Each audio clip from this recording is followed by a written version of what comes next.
بسم اللہ الرحمن الرحیم۔ پہلا سبق ہے، مولانا الطاف حسین حالی نے لکھا ہے۔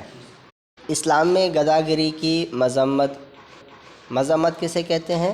کسی کی برائی بیان کرنا، حجو بیان کرنا، ہندی میں نندا کہتے ہیں، نندا کرنا کسی کی۔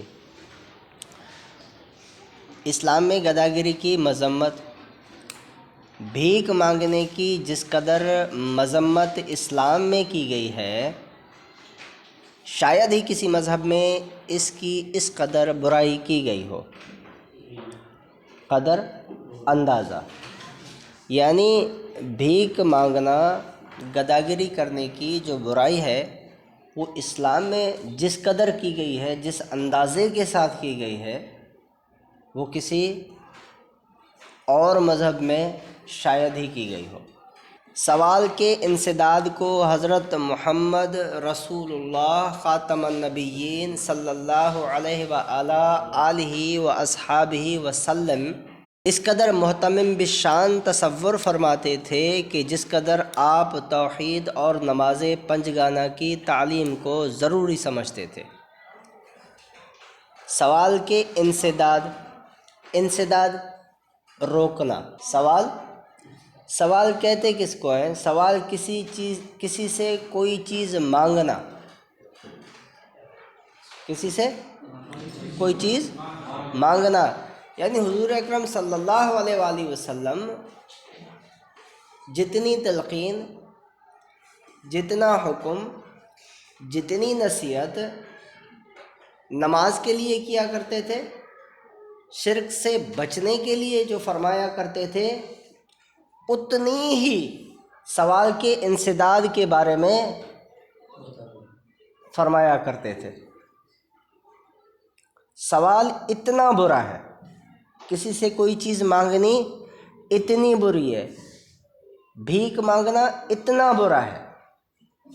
آپ اندازہ لگا لیں کہ ادھر نماز کے بارے میں، جب نماز توحید کے بعد سب سے بڑا فرض، سب سے بڑا حکم، جتنا ان کے بارے میں کہا کرتے تھے، جتنا ان کے بارے میں حکم دیا کرتے تھے، اتنا ہی سوال کے انسداد کا مطلب ہے روکنا، کہ سوال مت کیا کرنا۔ اہتمام کرتے تھے، مہتمم بالشان اہتمام کرنے والے تھے۔ اہتمام بار بار کہنا، بار بار بتانا۔ اسی طرح لوگوں کو سوال سے باز رکھنے میں ہمت عالی مصروف رکھتے تھے۔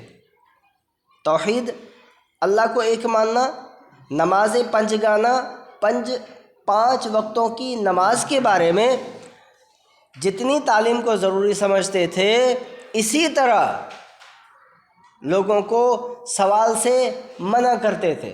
منع کرنے میں جو ہے وہ ہمت عالی، بلند ہمت، مضبوط ہمت، یعنی اتنا بار بار کہا کرتے تھے کہ انسان تھک جائے لیکن پھر بھی تھکنا نہیں ہے، اسے بار بار کہنا ہے۔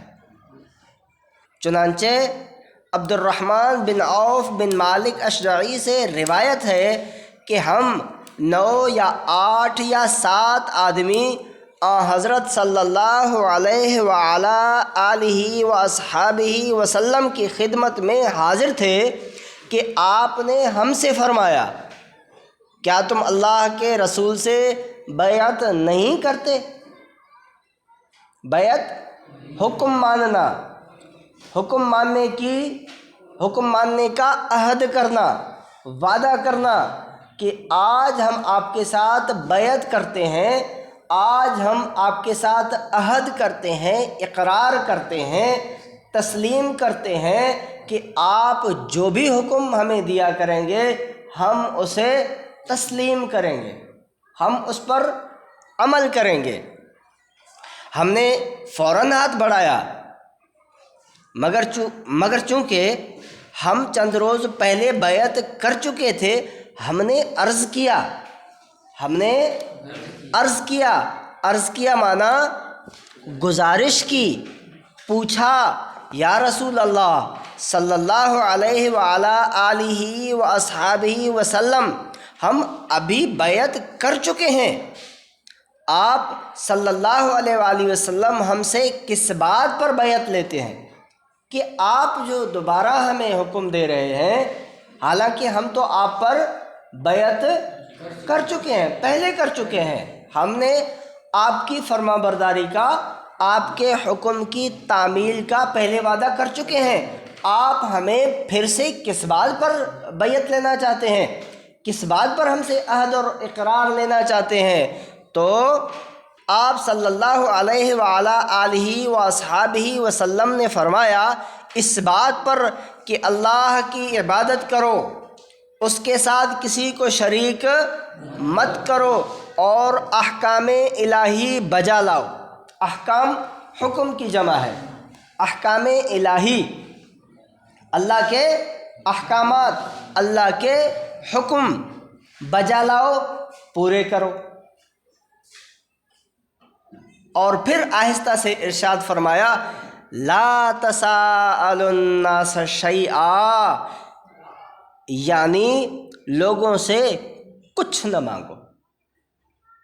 پہلے فرمایا اللہ کی عبادت کرو، اس کے ساتھ کسی کو شریک مت کرو، اس کے احکام بجا لاؤ، پورے کرو، پھر فرمایا کہ لوگوں سے کچھ نہ مانگو۔ اس روایت کے بعد عبد الرحمن کہتے ہیں کہ میں نے اس کے بعد ان لوگوں میں سے جنہوں نے بیعت کی تھی، بعض کو دیکھا، کچھ کو دیکھا، بعض مانا کچھ کو دیکھا کہ اگر کسی کے ہاتھ سے سواری کی حالت میں کوڑا بھی گر جاتا تھا تو وہ اس خیال سے کہ کہیں یہ بھی سوال میں داخل نہ ہو، کسی راہ چلتے سے اپنا کوڑا نہ مانگتا تھا۔ یعنی حضور صلی اللہ علیہ وآلہ وسلم نے جب ان لوگوں سے، جو ہم اکٹھے تھے، 7 تھے، 8 تھے، 9 تھے، جتنے بھی تھے، ہم نے جب بیعت کی اور حضور صلی اللہ علیہ وآلہ وسلم نے جب ہمیں یہ فرمایا، یہ حکم دیا کہ لا تسألوا الناس شیئا، کسی سے کچھ نہ مانگو، تو میں نے دیکھا کہ وہ لوگ جو شامل تھے ان میں سے اگر کوئی گھوڑے پہ ہوتا اور راہ چلتے اس کے ہاتھ سے کوڑا گر جاتا، وہ جو گھوڑے کو مارنے کے لیے چھڑی ہوتی ہے نا، کہ اگر وہ بھی گر جاتا تو وہ کسی سے سوال نہیں کرتا تھا کہ مجھے اٹھا کے دو، بلکہ خود اترتا اور وہ خود اٹھا کے پھر گھوڑے پہ سوار ہو کے چلا جاتا۔ ٹھیک ہے جناب؟ تو یہ پہلا پیراگراف ہم نے ختم کیا، الفاظ معنی اس کے لکھیں گے اور پھر ہم آگے بڑھیں گے انشاءاللہ۔